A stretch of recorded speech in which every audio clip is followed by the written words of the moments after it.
Жеңше, семейный бір бизнес ашайық. Таптым мен, қымыз ашамыз. Қымызды сәкеннен сән қымыз деп ашып қойған жоқ па? Ұят емес па? Жағаласқанымыз. Қой ұят болады. Оптан да орамал ашамыз.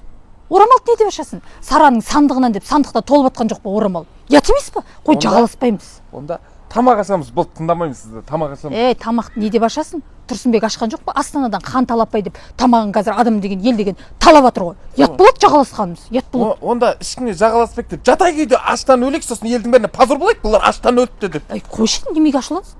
Менде бір идея бар. Қандай? Бірақ оған ақша жоқ. Ой, ақшаны уайымдамаңыз. 20 жақын туысқан жазамыз, 10 жақын сіздікі, 10 біздікі. Сөйтеміз әрқайсысынан көрімдік ретінде 10 мыңнан жинаймыз, 200 мың деген бастап кете береміз болды. Ойбой, құршы бар сенде бір. Ситебектер ұқсамай жүр екенсің, әркімнен бір ақша жинап. Онда ситебектер ұқсамай деп аштан өлек тағы да. Бопты мақұл, жинаш. Енді не істейміз? Енді не істейміз? Енді не істейміз? Енді не істейміз?